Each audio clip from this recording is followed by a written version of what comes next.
There you go. In the top 20. So off air, you said there was a part 2 to this story. I just was talking about how they have an alliance with Delicious Vinyl. We don't really deal with Delicious Vinyl on any level except them being our former label. And that's pretty much it. And why don't you deal with Delicious Vinyl anymore? Because we had a first record and a second record, and basically as a group, we wanted to record. As a group, we all said we was gonna do 3 records. However long it took, to do 3 records, and we did 2 records, and then just the business end, we wanted to know more about it, and we wanted to start asking questions, and they were like, don't really worry about that, handle the music. And then Romai and Trey, they was really nah, I'm not really feeling doing anything with these guys until we get the the business straight. Yeah, it was a struggle because, Lab Cabin, just even doing the second record, they wasn't feeling Dilla. JD, as people know, they didn't like it. Yeah. I came and I was like, yo, this is gonna be it. This is what we doing. We had Running, we had Bullshit, we had Record. Yeah, you did. Then they were like, we don't like it. You know what I'm saying? So it was a struggle. It was a fight to just even put that record out. When you go back and try to do another record with them, and then we're not gonna do Lab Cabin over again. We're not gonna do Bizarre Ride over again. We want to do some new stuff. Of course, you want to evolve. Exactly. So Dilla was. It just comes to a time where I don't feel like fighting to just do music. And then the real deal happened, which is basically we had an album to do, and we was in Germany, we was touring, and another label stepped up to us and was like, hey, you guys owe us an album. Now, previously, we were in New York in a studio, and Delicious Vinyl told us we don't have no money for no album. So they stopped funding us. We had to come home. Yeah, so we had to stop making an album, and we came home. Okay, there's no money to make this record. Wow. So then we go out on tour, so we're trying to, hustle the money, you know what I'm saying? But then we get out to Germany, somebody tell us, look, you owe us a record. We done gave $150 dollars to your label, and we need this record. Or you're gonna kind of get, we're gonna take it to court. So they out there side hustling in the name of the Pharcyde without telling the Pharcyde nothing. Wow.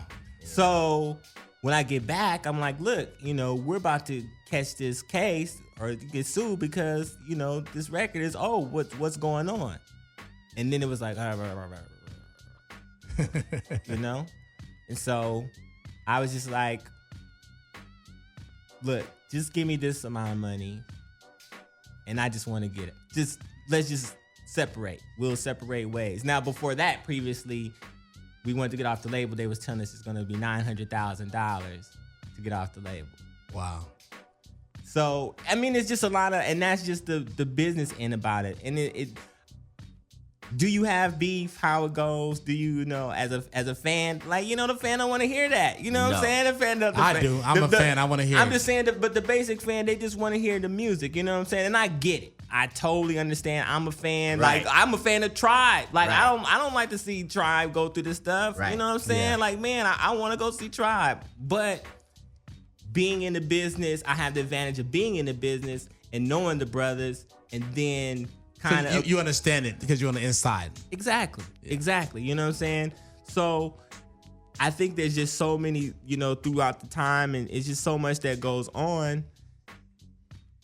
I don't know. I don't see how you could just mask that. How you could just say, look, it's not gonna be that again. It's trust issues. It's a lot of things that go on. But as far as Delicious Vinyl, yeah, that was just a situation. And I think anybody in the business that went through it, I don't think, I know people that's not friends because people didn't give them back $20. Yeah.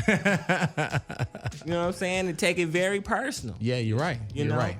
So that's just what happened, and Delicious Vinyl could do their own stuff, but that's kind of another reason, like Imani said, the second page of why we really don't affiliate with those guys, because at this point, I feel that Pharcyde, we could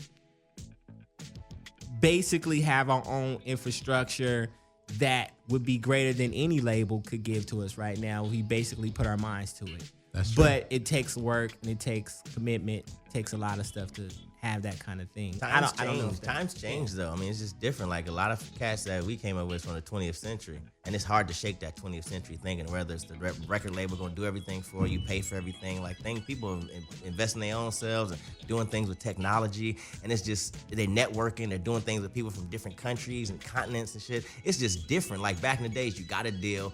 You know what I mean? You had an A&R, you went to BET, MTV, you put your video on, 3 weeks went, you put another single out, and that was the format pretty much. Now it's like, there ain't no rules. I mean, people coming out of all different spaces from different ways. Like some people's on this situation, some people, going old school style, some people... Yeah, like Soulja Boy's old Right. school. You know what I'm saying? Now he is it, right? like his style of the way, and he was the king of the internet. Like Yeah. his style of the way that the internet has even changed from Soulja Boy. You know what I'm saying? So like you have third generation internet record people that's kind of like out there for me, because what I see, like I said, if you take Soulja Boy and he was kind of like the start of that real rough start of the change where doing computer beats on my computer and the on phone Facebook. and the stuff like that. You know what I'm saying? Now you done had another 3 generations from that. You know That's what true. I'm saying? That's true. So, like Imani said, the marketing's different, everything's different. I mean, man, like I said, I just want to do this as a hobby. Like honestly, that's how I feel. Like I'm just gonna come off and it's gonna be raw, it's gonna be rugged, it's gonna be me. It's not gonna be flavored by any kind of whatever. Remember when Bo Jackson said, "I want to play football as a hobby," and everybody went crazy? Yeah. It's like, no, man, you gotta take it rough. No, that ain't how you. I hate when niggas tell me how I'm supposed to do me. Like that's the worst shit ever. Like, and that's hip hop. Hip hop got all these unwritten rules that all these motherfucking old school niggas be trying like, this gotta be like that. I ain't with that. Imani, Like, tell me how you really feel. I'm telling you, how I really feel is I like to do me. Like the whole front, my position to the Pharcyde was we gonna do shit our way. Like it's not a reason why you got to do it the way. Only reason they do it that way because everybody do it that way. I can do it any way I want to do it. But you can tell you guys did that from your videos to the way you guys dress, the way you guys rap. You guys, But then you conform for comfort, and you get to that point where it's just like, you know what? When you're young, you about it, you rowdy, you rebel, you want to go, boom. But when you get old, you get settled in your way. I'm like, Yo, like, I want to continue that. Like, I want to continue. Were that. you guys one of the first people to kind of put Spike Jones on? What did Spike Jones direct one of your videos? Yeah, Nah, we didn't put him on. well, I can't say we put him on because basically what He happened was already in the mix already, but yeah, he did Sabotage for the Beasties. Okay. But I mean, we had met him before he was doing videos because basically he was just a writer for Grand Royal. He was a writer for their photographer and a writer. They had a magazine for a called magazine Grand Royal. called Grand Royal, and that was like their little magazine. And so he was like, "Yo, I'm doing videos," and he was just starting. We went to Mike D's house. Mike D was like, "Yeah." We were playing the Lab Cabin album while we were doing the interview, and he was taking pictures. And then Drop came on. He was like, "Man, I got an idea for that video right now. You do a video for that, I'm gonna do it. I gotta just let me know when you guys do the video." Yeah, and that was just it. that was crazy. But I mean, like that was the beginning, and I everybody was hanging out together. We were kids. We didn't know what we were gonna do. You know what I'm saying? You didn't have no idea. those are the best times, right? I mean, yeah. Some of the best times. I mean, your best times are ahead of you, what they say, but that was some of the best times. No, man, you can't. As whack as everything is, I wouldn't take it back. You know what I'm saying? Like and I'm not saying whack is like, because everything could always be better for anybody. Yeah. But I'm just saying, as whack as everything turned out to be, as far as for the fan or as far as for how people look at The business side of things you're talking about. I don't like. For me, I'm happy. I'm honestly like I couldn't be doing more. Like I'm doing so much right now. I can't maintain. I gotta disagree with you, dog. What I say this time? Hold on. Man. I didn't say I ain't said that anything. People say that your best days are ahead of you. Some people peak in the preschool. Sometimes that girl that's fine, she's only fine in 3rd grade and she ain't fine no more. I'm saying, sometimes people peak at different times. Yo, I'm gonna ask you a question. Like, do you like you like debating? You was on a debate team when you was in school? No, that's not what I do. What I do is I like to play devil's advocate, and I like to see things from both sides of the coin, because sometimes you can get caught up thinking your side of the coin is right, and then you flip that motherfucker like, oh shit. So, well, hold that thought. Let's get into some more music, and we're gonna come back right now. Let's get into another Pharcyde hit, "Running." White Label Radio. Classic Hip Hop Radio. This is the one right here, though. This is the one? Yeah. This is the one. It's in the top 20? This is the one right here, though. Oh, this is the one right here? But check the kick pattern, though. White Label Radio, the Pharcyde Radio. Let's do it. In the hay. If you can hear some of the stuff we talk about off air, we won't get into it, but it's for his ears and for the DJ's ears. Yeah, but it's the real. Yo, man, I appreciate you guys keeping it real. When you guys, saying like coming up here, I didn't know what to expect or whatever. Like I said, I only seen one side of the story, and of course, I seen my fans' perspective of the story. But of course, now to see your side of the story, I understand the story a little bit better now. No hate. It's no hate. No, Fat Lip don't smoke crack.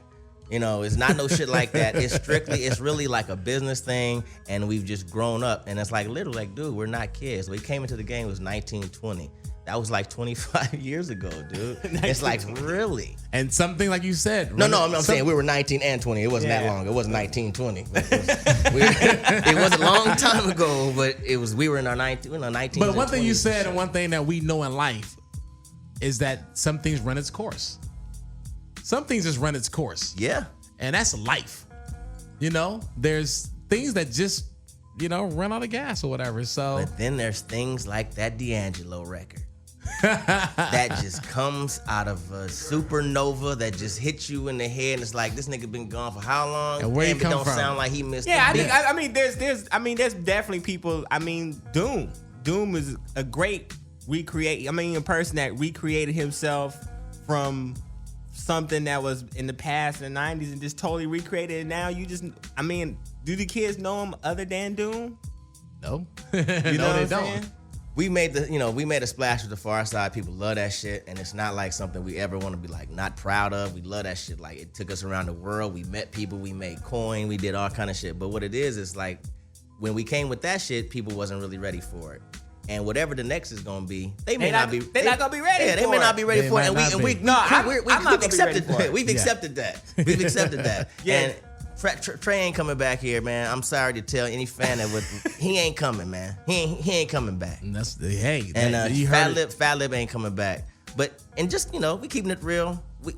Me personally, I have a different thing going on with Trey and then Fat Lip. They're not in the same category.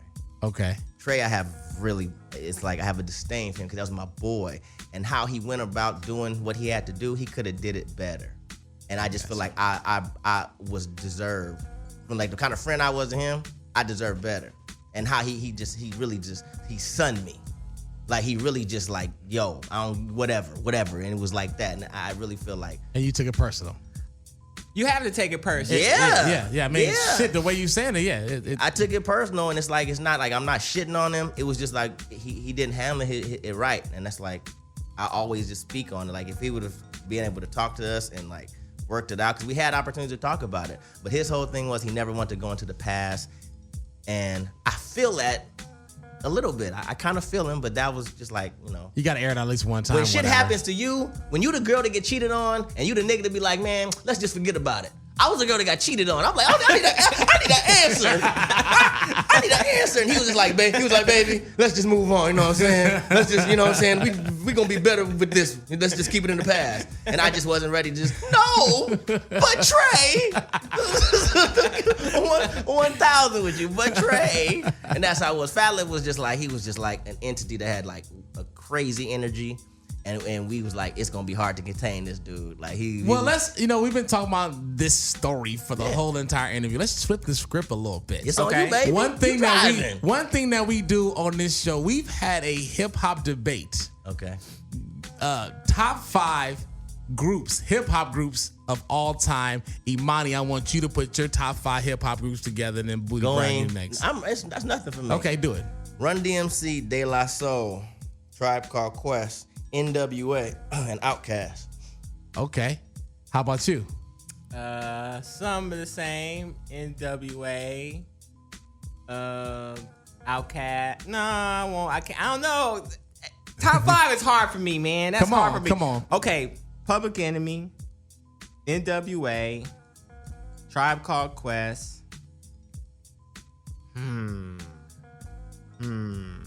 See, this when it gets hard when you start getting to the other two, because like You have EPMD, which was big for me.